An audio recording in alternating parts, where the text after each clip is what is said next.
Hey, everybody. We are back with the Bad Iron Podcast, November 30th, 2024. Glad everyone, or hope everyone had a wonderful Thanksgiving, a wonderful Black Friday, and now we're off to an amazing weekend of football. I can't wait for today and tomorrow in the NFL. The games so far have been great this week. But I'm on the IR today, sitting down in the kitchen. Threw my back out a little bit, bringing all the Christmas decorations down on Thanksgiving. So right now I've got an ice pack on my back. So if you see me cringing or screaming in pain, you'll know why. Not to be sharing too much, but it was so bad yesterday. My wife had to not only get me out of bed or help me get out of bed, but she had to dress me pretty much. But that's her job. She works in senior living. She used to be a nurse. So she's probably dressed a lot of old fat men like me. So she was used to it, but I felt bad because she shouldn't have to bring her work or come home and have to do that when she does it at work all the time. But anyway, got the Advil on board. My best friend the last 24 hours. The ice pack is in place, and we're ready to talk some stuff. Just get some stuff off my chest. We're going to talk about the college slate of games today, which in my opinion is the best slate of college football games of the year until we get to the playoffs in a couple of weeks. But we're going to talk through a lot of stuff today. So November 30th is significant for a couple of things. In 1954, the first kidney transplant was done. I hope I never need one of those on this day. Winston Churchill was born on this day. Mark Twain was born on this day. I don't really know anybody else that was born on this day, but I did look those up. But to me, the most significance about this day is not those things. It's not a kidney transplant or a big birth. It's St. Andrew Day. My name is Andrew, aka Andy, if you didn't know that. It's St. Andrew Day. And I had never really looked up who this person was, who St. Andrew was. He's the patron saint of Scotland. Maybe that's why I want to go to Scotland so bad. Or maybe it's the pubs and the golf. But I started looking it up and thinking, what does my name mean? I don't even know it. I don't think I've looked this up before. But Andrew means in Greek, manly or masculine. And the root of the word means strength, courage, and virility. I'm not sure I know what virility is, but I don't think it's something I have much of. Of course, when I think about it, do I even have strength or courage? The four words that came up were courage. I guess I'm courageous to do this podcast and keep doing it since I don't really have many people listening. That's courageous. Valor. Oh, I mean, I cheer for my football teams. Is that valor? Maturity. I definitely don't have that. And the other one's dignity. Not sure I exude that. So my name really doesn't fit me, or at least Andrew doesn't. So I thought I'd look into what Andy means. Maybe that's what everybody calls me. Nobody calls me Andrew, even though that's my given name. The only time I hear myself called Andrew was when my mom was alive, and if she called me Andrew, nothing good was about to happen. Usually it was Andrew Michael, get over here. And that was usually meant I did something like, these are true stories, by the way. When I was a kid, I totaled a car at the age of 4. Yes, that's a true story. I totaled a car at the age of 4, Toyota Camry, or a Toyota of some kind. I even remember doing it. It's been 48 years ago, and I still remember doing it. Maybe that's another story for another podcast. I half burned our neighbor's house down. That's a true story too. I think I was 7 at the time, and my parents never found out about that one until I confessed when I was maybe 18 or 19. They just thought it was a random fire. I was playing under the bushes at their house, and the bushes were pretty dry, and I liked to play with fire. It didn't go so well for me. So I ran in and got a glass of water, and I thought that would be enough to put the fire out. And by the time I came back outside, the flames were halfway up the house. So I just ran inside and said, "Hey, the neighbor's house is on fire." "Oh, darn, let's call the fire department." That was interesting, but I didn't get in trouble for it. So, hey, if the neighbors know who I am and are listening to this, that's not likely. Sorry about that. So, I don't know how I got off on this topic, but I guess it was because my mom would call me Andrew Michael when I did something bad. I remember hitting golf balls out of my backyard, and I would hit them. We lived on a hill, and I would just drop balls in our yard and hit a pitching wedge just to see how far I could hit it over the house behind us. Oh, and by the way, there were houses on the other side of that. That was just another street. So who knows how many windows I took out or cars I hit with golf balls. That was me. Also put divots in the yard. Dad found out about that. I don't think that didn't go over too well. I was a good golfer back in those days, so I took divots and hit the ball pretty good. I do remember shanking one, and it went right into our neighbor's bay window. I didn't get in trouble for that one. I don't think they ever found out, but I wonder if they ever found that golf ball. Those were fun days. I remember those days vividly. There was another incident that I had when I was younger that I'll save for another day, but it was basically covering one of my parents' best friend's car in mud. I did that too. A few other things, but anyway, Andrew Michael. So don't it's never good when I hear the name Andrew. So maybe it's good that that doesn't suit me. Mom, rest in peace. She used to call me Andrew when I got in trouble, like I said. And then the other time you hear Andrew is when the debt collector's calling you or something, and I don't want to hear that either because they're calling me by my full name. So let's see what Andy means. Andy means laid back, casual, warm, and easygoing. That's a little better. I think that suits me a little bit more. I'm not always laid back. I'm pretty much always casual. I don't know how warm I am. I'm warm because I'm wearing this nice Kansas City hoodie at the moment. I think I'm easygoing for the most part, except that one time on Friendsgiving when I got a little bit out of control. But anyway, back to the patron or Saint Andrew. He was Jesus's first disciple. He was first chosen, not just because he's alphabetical. He was martyred in Greece, where he was crucified on an X-shaped cross, which is now known as the St. Andrew's Cross. I've got to get one. I'm going to get one. And a matter of fact, I looked up and the Scotland flag has that cross on it, which I had never known the significance of that, but it's because of patron St. Andrew, or St. Andrew, the patron saint of Scotland. So I'm going to look up more on that, but I just thought that was pretty interesting. So anyway, that's the significance of today. The significance of yesterday was Black Friday, as everyone knows. And I didn't really know much about Black Friday except the fact that when I got up and I saw the news at 6 a.m. this morning in Nashville, there was already a line 3 miles long to get to the mall. Sorry, not for me. I understand you might be able to save a few bucks, but I'll do my shopping online. So we avoided all shopping yesterday. Didn't even go to the grocery, just ate leftovers. But that's Black Friday is still significant and important to a lot of people.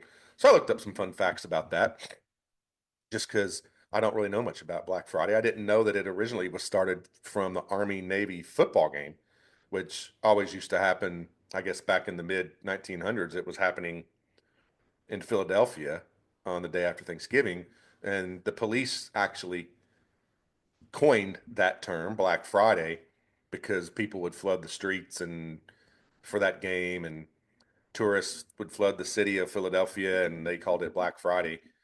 I think because of the traffic and the stores being so crowded. So some things on Black Friday I didn't really know. About 60% people shop online now, but that means that 40% still go to the stores. I guess that's not that crazy, but I can't imagine what it was like before online shopping when everybody went to the store. I do remember sometimes though the lines out in front of Best Buy would be huge. Did y'all see that cat? I didn't see anything.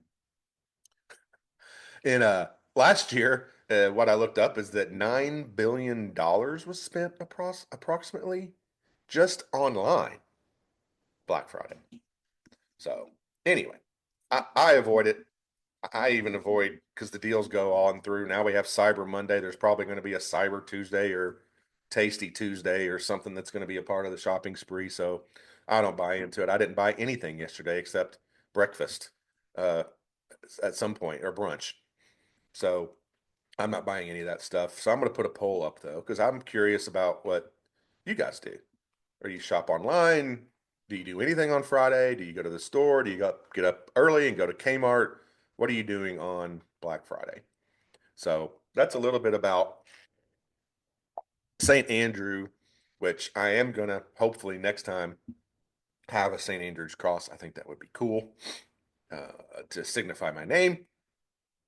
Maybe someday we'll talk about all those antics that I mentioned when my mom would call me Andrew Michael, and I would get the switch or have to pick out my own switch to see how that would go. Oh, there was another one I forgot to mention. It's kind of bad that I did, and I don't know why I do this. I'm an animal lover, but when I was around 5 or 6, we had puppies. Our dachshund had little baby puppies, they're little babies, of course, but puppies, and we were going to sell them, but they were still, I guess, being weaned. I put them in the refrigerator. Not sure why. I put them in the little cubby hole in the refrigerator.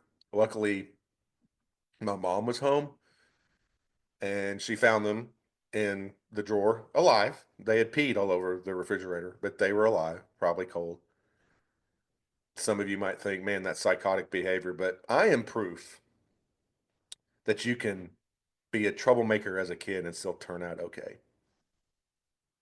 That's me knocking on wood. I'm not psychotic. I don't have any psychological issues that I know of. Anyway, enough about that. Those are all true stories. Maybe we can talk about someday. I got a little buddy here by me. I'm like Kirk Herbstreit today. I've got my little golden retriever right here. Her name is Kaya. Let's wave hi to the camera. There she is. Hi. She's waving to the camera. She's my little snuggle baby. Got another one that's outside in the freezing cold right now named Rio. She's a white one. Well, you just want to be on TV, don't you? Can you give me a kiss? Oh, thanks. That's a good girl. Maybe she'll become famous. Yeah. You people listening, hope maybe you can hear the licking if you're not watching this on YouTube. Okay, good girl. That's my girl right there. She's giving me some good iron instead of bad iron. Right, Kaya? Yeah, she's giving me good iron. I don't know the deal was with that black cat, but that might have been black iron. I don't know. So let's talk about some football. I'm going to run through some games today. Like I said, it's my favorite day, football of the year. Not always an easy day to make picks because it's rivalry and you never know who's going to show up and who really doesn't care. But you get conferences colliding in a lot of instances. These matchups go back a long way. Generally, most of them do. One of them today is reinvigorated because of the SEC merge.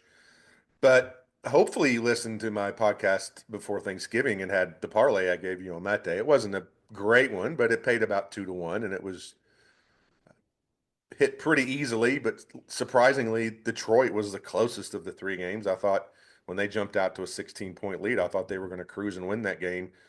And Chicago blew it again and then subsequently fired Matt Eberflus. We're going to talk about that in a minute. One of the tips that I like to give that I have given this year that came through already once. We're going to look for that next week. But let's start with some of the college games. There are huge games today. Big one. Usually this is the biggest game of the day. Game day's not even here, and that's Michigan at Ohio State. Michigan, not just a disappointing year, but I believe it's been a supremely disappointing year for the defending champions. Losing Harbaugh obviously was a big part of that. Probably lost a lot of recruits, probably lost some other people to the portal. I don't know. I don't have all those stats, but Ohio State is playing for a bye in the playoff today. Presume if they win and Oregon win, I believe they'll play in the Big Ten championship next week with Oregon. That'll be an amazing game, a rematch of a game earlier this year that Oregon just barely squeaked out in Oregon. But I don't, Michigan has played relatively decent football as of late. So this is not a game I'm just picking this game because it's one of the biggest games of the day. and I'm going to take Michigan to cover the 19 points. It might be 17. I think they'll show up in a rivalry game. Yes, Ohio State has to win the game, but they crushed Indiana last week, and I did give you guys that one, but I don't think Indiana is that much better than Michigan. They barely beat Michigan at home a few weeks ago. I think Michigan will show up in this rivalry game. They'll have some fire. The defense will play better. They'll play well.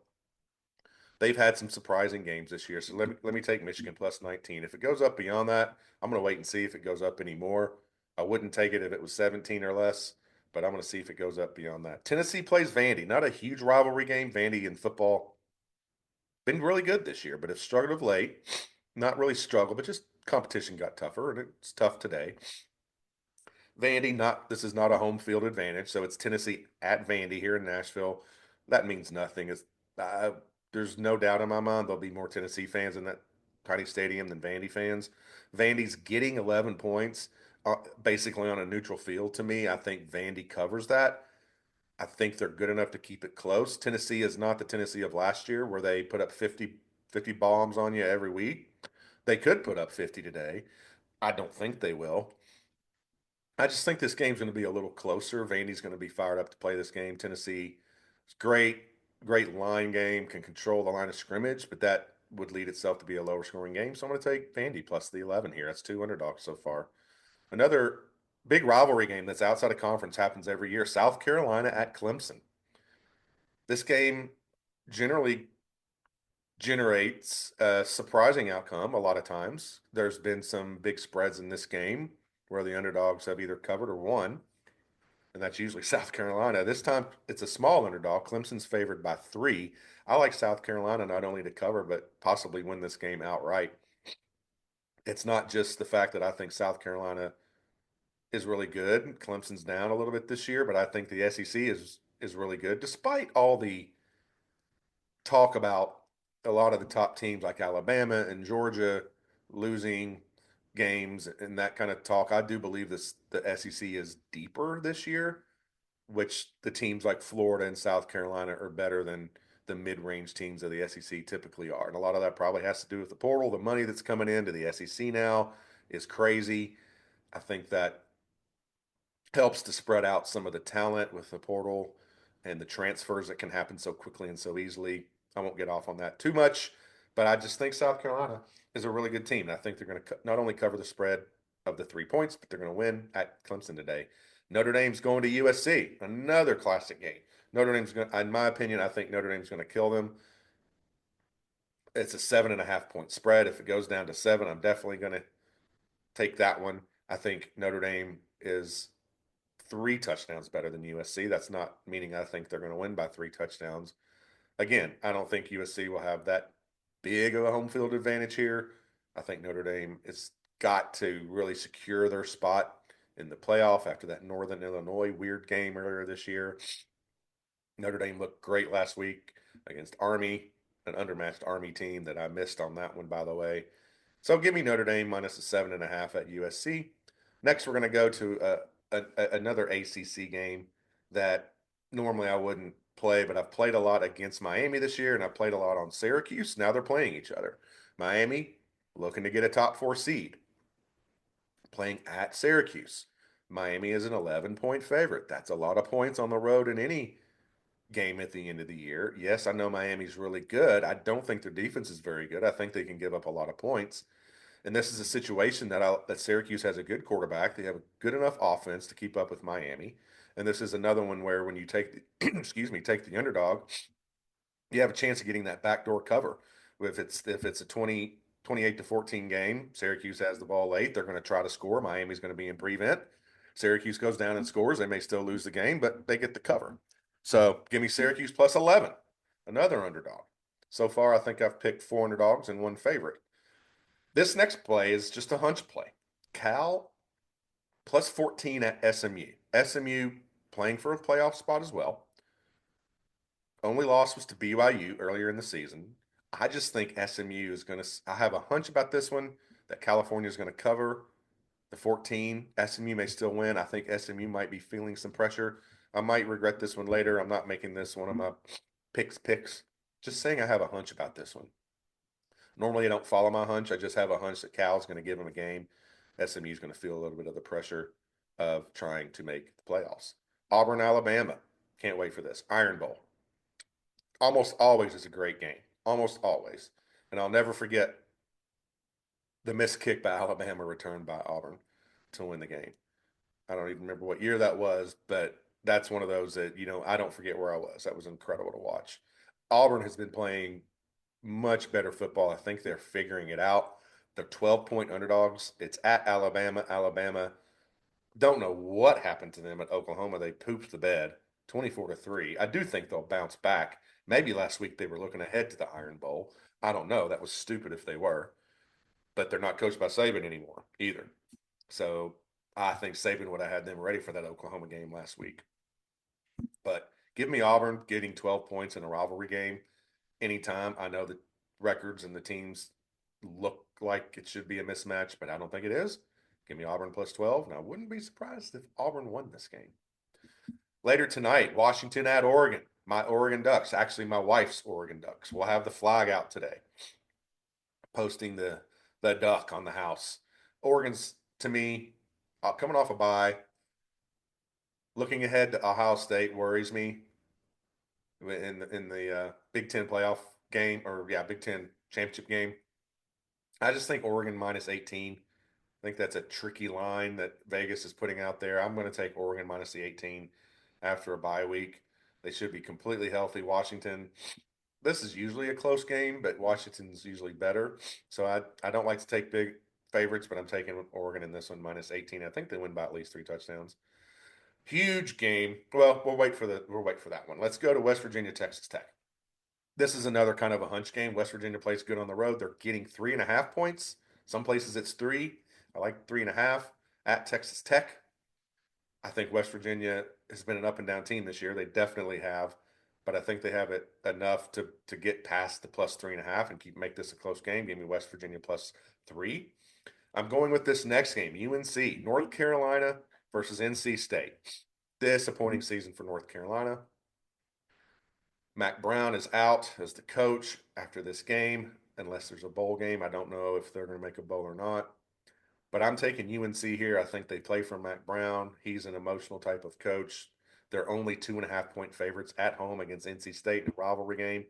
Give me North Carolina minus 2.5 for Mack Brown in that game. LSU at home at night versus Oklahoma. I just mentioned Oklahoma trouncing Alabama last week, 24-3. I think that's an anomaly. That did get Oklahoma Bowl eligible. They were coming off a bye that week. Not sure what happened in that game. LSU has played like poop most of the last several weeks, but they're at home in their final game at night, -6 against Oklahoma, who's going to be in for a little bit of a rude awakening, I think, in a night game at LSU. Give me LSU -6, another favorite. 2 big games left to go. We got Texas A&M versus Texas. I just gave you Kentucky versus Texas last week and covered that spread barely, but covered it. And Texas A&M at home. I think the winner of this game goes to the SEC championship. Texas loses. I still think they're in the playoff regardless. They may not get a bye, but they'll be in the playoff even if they lose. A&M is a very difficult place to play at night, and they're getting 5.5 points. That's going to go down. I'm telling you. I'm guessing it will go down, and the money will go on Texas, or at least the line will move towards Texas. I'm sorry, towards Texas A&M. So give me 5.5 Texas A&M at home versus Texas. I think they can win this outright. Texas A&M has not been that great, but I think that 12th man, not sixth man like basketball, that 12th man can help push Texas A&M over Texas. Last but definitely not least is the game you've all been waiting for, the highest ranked game that's going to play today at 12 Eastern, 11 Central, and that's Louisville at Kentucky. The big game of the day. Kentucky is not bowl eligible for the first time in 8 years, which I said a few weeks ago. That's the third longest streak in the SEC. They will no longer have that. Louisville is a 4.5-point favorite coming in to Commonwealth Stadium, aka Kroger Field. I'm going Kentucky to win this game outright. This is the game they're going to get up for. There's going to be some turnover after the season at Kentucky, that's for sure. But I think they can put it together. They're going with the freshman quarterback, Cutter Boley, who came in against Texas and looked very good in the second half last week, which means Louisville doesn't have a lot of tape on Cutter Boley. I think they come in fired up and put it to Louisville and win this game outright. Give me Kentucky. I'm going to take the 4.5 points that you're giving me, Vegas, but I think Kentucky can win this game outright. So we're going to go to a few NFL games. Watch the weather this time of year and all these games, by the way. Snowstorms, windstorms, all those things, nor'easters matter in these games big time. I think there may be some issue with the Buffalo game. I haven't really seen the final forecast, which can change so quickly. So that's one to watch out for. So watch the weather this time of year. Already gave you on the Twitter account, already gave you the Raiders plus 13.5 yesterday against my Chiefs. Chiefs always are in one score games. How is Vegas not figuring this out? Come on, Vegas. People must have been betting the Chiefs minus 13. That was just throwing money away. They're not going to beat anybody by 2 touchdowns this year. They could play Kentucky and not win by 2 touchdowns. They still win on a last second field goal. Or Kentucky would fumble in that weird penalty at the end of the game. Gave you that one. Watch the weather. Pitt at Cincinnati is the first game I'm going to look at. And I'm not going to bet the line. Cincinnati's favored by 3, but I'm the win of the game, win bet of the day, if you can find it, is that there will be a fight in this game. And I guarantee you there will be at least 3 personal fouls. This game is, these teams do not like each other. They never have in the past. It's going to be cold in Cincinnati, so people are going to be grumpy. If I can bet that there'll be a fight in the stands, there definitely will be a fight in the stands. I promise you that. At least one. Cincinnati fans will be cold and drunk and grumpy because they've not been good this year, and they're going to be mad because Burrow wore another pink jumpsuit to the game. It's just going to be ugly. And I'm betting penalties, personal fouls over 3. Mark it down. Personal fouls over 3. I don't know who's going to win this game. Cincinnati's favored by 3. I think it's going to be a slobber knocker, but Cincinnati does have a pretty good offense. We'll see if they can do it against this Pitt defense. But game to watch. Be fun. I'm also going to look at the Patriots hosting Indianapolis. Anthony Richardson. Drake May is playing a lot better in New England. You talk about cold. I think it's going to be really cold there. So I'm going to take Patriots getting 3 points at home against Indianapolis. I usually like Indianapolis when they're an underdog. I don't like them when they're a favorite. And I don't think Anthony Richardson is going to be able to put up another good game like he did last week. So give me the Patriots plus 3. My own hometown team here, Tennessee, is at Washington. Watch the weather in this one. Also watch the quarterbacks in this one. I think I'm going the over 40. I'm not going to think. I am going to go the over 44 in this game. I think Tennessee's offense has been sparked recently with Will Levis. I think Washington's defense struggles to score. I'm sorry, trouble struggles to stop people from scoring, which is going to help that Tennessee offense. And the Tennessee defense is going to allow points to Jaden and that Washington offense. So watch the weather, watch Jaden's health. If he's out, I wouldn't play this, but otherwise I'm going to take over 44. I think the number's too low. They go over, and I think it might be a pretty close game, actually, as a matter of fact, but not touching the spread there. Big game is the Ravens versus Philadelphia Eagles. But I'm going to skip to the Buffalo Bills versus the 49ers. Before the season started, a lot of people might have thought this might be your Super Bowl. Super Bowl losers typically have bad years the next year, and the 49ers are doing the same. 49ers are no Brock Purdy. I do believe that Bosa's out as well. 2 huge losses going into Buffalo. Watch the weather. Buffalo's going to win this game by -6 or more. If the weather's nasty, just watch out for that. That doesn't really favor San Francisco at all, but that means the score will be lower probably, and therefore could just be a lot more running game. Maybe look at the under there, but you want to watch the weather in this game. But if the weather's somewhat normal, I'm going Buffalo -6 over San Francisco without those 2 big starters for the Niners. And then the Ravens hosting Philadelphia Eagles. Now, this could also be your Super Bowl. 2 teams that may be playing the best football right now, along with Detroit, who looked vulnerable against Chicago. But These two teams have looked unstoppable here in the last couple of weeks with Ravens going to Chargers and just putting it on them. I didn't think that would happen. The Chargers are a good team. So in the Ravens, Baltimore -3 at home against Philadelphia. That's the way I'm going on this one. I think the Baltimore offense is a little too good for that Philadelphia defense, and their defense is just good enough. Now Justin Tucker scares me because he's having some kind of crisis with his kicking leg. But I do think Baltimore covers it. If it goes to 2.5, I definitely like it. But I'll even take the -3 there. The one to watch out for before I close is next week. Chicago fired their coach, Eberflus. They play the 49ers next week at San Francisco. Remember the stat I gave you a few weeks ago when New Orleans fired their coach, how successful interim coaches are in their first game out. Not only against the spread, but winning outright, which the Saints did. They were 3.5-point underdogs after they fired their coach earlier this year, and they came out and won the next game outright. And I gave that to you right here on the Bad Iron Podcast. Keep an eye out. We'll talk about it again, but the quicker you get it, the better line you're going to get, because I'm not the only one that knows this. It's public knowledge. You can go Google it. But watch out. Chicago will be a heavy underdog at San Francisco next week. And that makes me want to root for San Francisco so that the number will be higher that we can get when that line comes out. The line won't come out until after Sunday, I don't think, after Buffalo and San Francisco play. And hopefully it comes out early. Hopefully Purdy's back and they have everybody healthy, and we'll take Chicago next week. That's it for the Bad Iron Podcast today. Have a great weekend, everybody, and we'll talk to you on the flip side.